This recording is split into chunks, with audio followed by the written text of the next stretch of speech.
मुझे नहीं लग रहा भवानी जी ने कुछ भी गलत कहा है।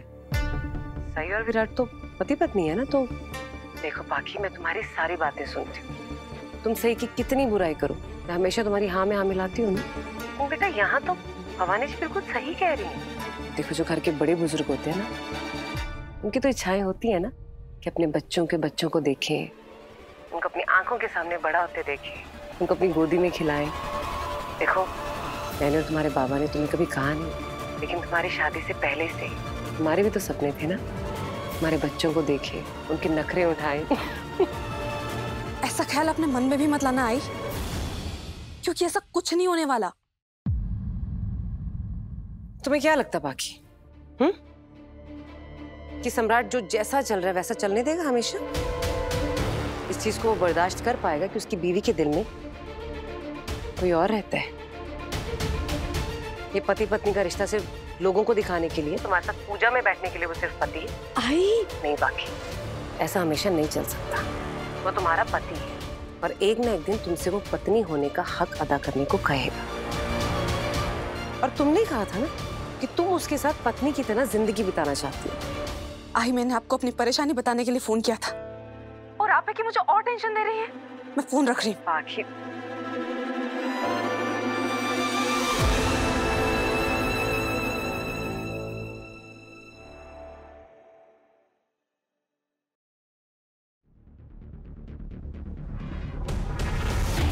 चलो अच्छा है सम्राट सो गया, वरना फिर से शुरू हो जाता। पत्र लिखा, हमें इस रिश्ते को आगे बढ़ाना चाहिए।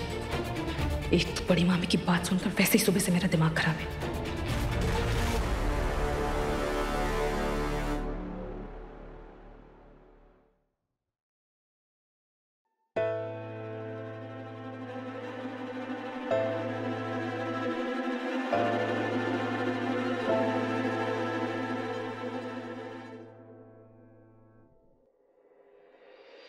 पत्र लिखा, कहाँ जा रही हो तुम? वो मैं सोफे पे सोने जा रही। सोफे पे क्यों? हमारा अपना कमरा है, अपना बेड है, आओ यहीं सो जाओ। क्या हुआ, बहुत बुझी बुझी सी लग रही हो? थक गई हो क्या? किचन में बहुत काम था। और नहीं तो क्या, तुम्हारी मैडम सही को सरप्राइजेस, बर्थडे पार्टी, इन सब का तो शौक है, लेकिन जब सफाई का वक्त होता है तो सही मैडम गायब हो जाती है और सारा काम मुझे और करिश्मा को ही करना पड़ता है। पार्टी तो एक दिन की होती है, लेकिन उसकी सफाई हफ्ते भर चलती रहती है। बहुत थक गई हो,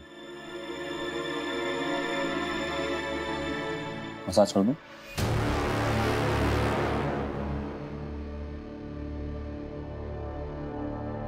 नहीं सम्राट, थैंक यू। क्या हुआ? तुम्हारा पति हूँ, इतना तो मैं कर ही सकता हूँ तुम्हारे लिए ना। और वैसे भी तुम ही कहती हो ना कि हमें अपने रिश्ते को सीरियसली लेना चाहिए। सम्राट, हम उस बारे में बाद में बात करेंगे, ठीक है? नहीं पत्र लिखा, मुझे लगता है हमें इस बारे में आज ही बात करनी चाहिए।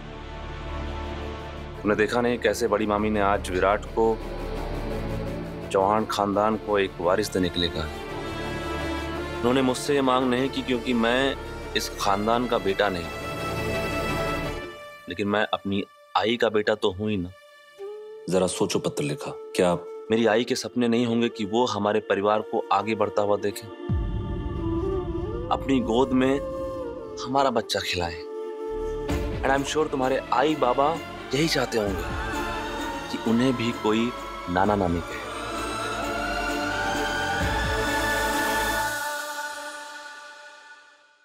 तुम कहना क्या चाहते हो सम्राट? पत्र लिखा, मैं अपनी आई को खुशी देना चाहता हूँ, मैं इस रिश्ते को आगे बढ़ाना चाहता हूँ। तुम ही तो हमेशा मुझसे कहती रहती हो ना कि हमें हमारे रिश्ते को आगे बढ़ाना चाहिए। तुम्हें गलतफहमी होगी सम्राट, क्योंकि मैंने कहा कुछ और था और तुमने समझ कुछ और लिया है।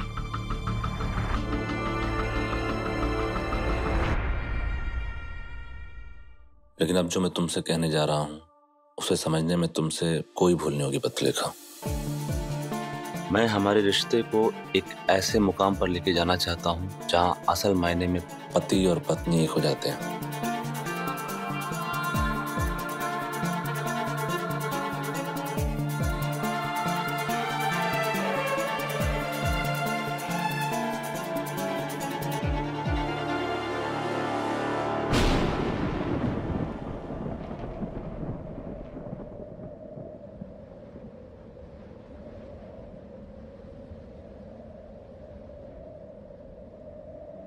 मैं जानता हूं पत्रलेखा कि तुम अभी तैयार नहीं हो, लेकिन मैं ये जानना चाहता हूं कि तुम बार बार ये क्यों कहती हो कि तुम हमारे रिश्ते की एक नई शुरुआत करना चाहती हो।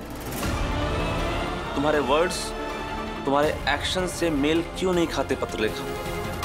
तुम कहती हो कि तुम हमारे रिश्ते में आगे बढ़ना चाहती हो, लेकिन क्या तुम खुद विराट को बुलाकर आगे बढ़ पाई हो पत्रलेखा।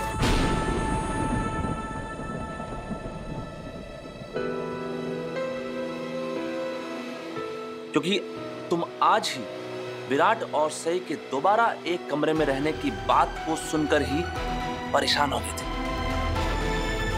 ऐसा कुछ नहीं सम्राट, तुम्हें बस गलतफहमी हो रही।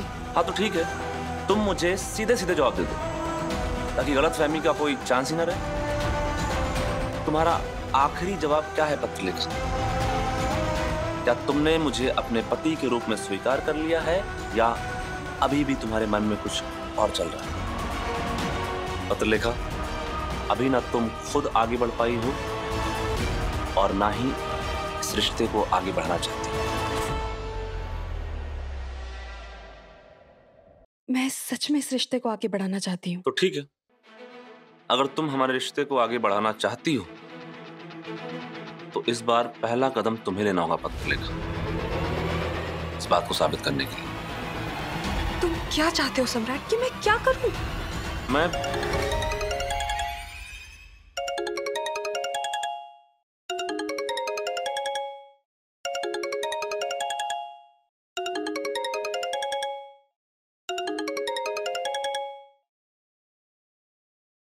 हाँ विराट बोलो। विराट इतनी रात को सम्राट को फोन क्यों कर रहा है? अब ये महाबलेश्वर के ऑर्फनेज वाला विराट, छोटा बच्चा, हमारा शिवा नहीं। सैम भैया वो यहाँ पर। क्या विराट तो इतना परेशान क्यों लग रहा है? भैया वो ऑर्फनेज की बिजली और पानी का कनेक्शन काट दिया गया है। 2 दिन से ना पानी आ रहा है और ना ही बिजली। तो क्या बात कर रहा है? अब ताई को फोन दे। उनकी भी तबीयत ठीक नहीं है, उनको बार बार नींद आ जा रही है, वो उठ ही नहीं पा रही है। मैं पास वाली चाय की टपरी पर आया हूँ, यहीं से फोन चार्ज करके आपको कॉल किया है।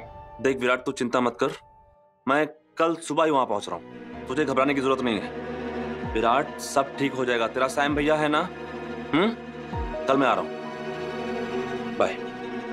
थैंक गॉड, अब मैं इन सवालों के चक्करों से बच गई। क्या हुआ सम्राट, सब ठीक तो है ना? वो मेरे ऑर्फनेज में कुछ प्रॉब्लम है, मुझे कल सुबह ही महाबलेश्वर जाना पड़ेगा। पत्रलेखा, मैं तुम्हें इस रिश्ते में आगे बढ़ने के लिए तुम्हारे पहले कदम में तुम्हारी मदद करना चाहता हूं। तो कल तुम भी मेरे साथ महाबलेश्वर चलो। तुमने ही कहा था कि तुम मेरे साथ ऑर्फनेज जाना चाहती हो, याद है ना?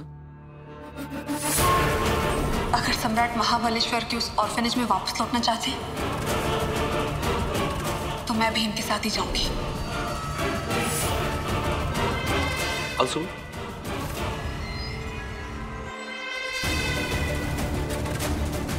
मुझे कोई ना कोई बहाना बनाना होगा,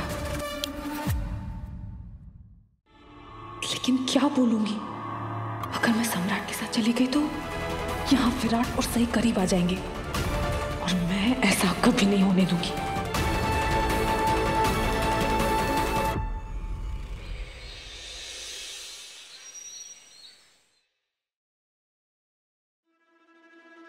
क्या हुआ, तुम अभी तक तैयार नहीं हुई? सम्राट, मैं क्या सोच रही थी कि तुम जहाँ जा रहे हो वहाँ पर ऑलरेडी इतनी प्रॉब्लम है और तुम्हें तो अभी तक ये भी नहीं पता कि एक्चुअली में प्रॉब्लम क्या है। तो मैं नहीं चाहती कि मेरे वहाँ आने से तुम्हारी मुसीबत और बढ़ जाए। बात तो ऑर्फनेज के बच्चों की है ना, तो तुम एक काम करो, तुम पहले वहाँ पहुँच जाओ, सब देख लो कि वहाँ के हालात कैसे हैं, क्या है, फिर मैं भी वहाँ पे आ जाऊँगी। तुम इन मामलों में बहुत समझदार हो पत्तू, लेकिन रुको, हाँ मैं तुम्हारा सामान पैक कर देती हूँ।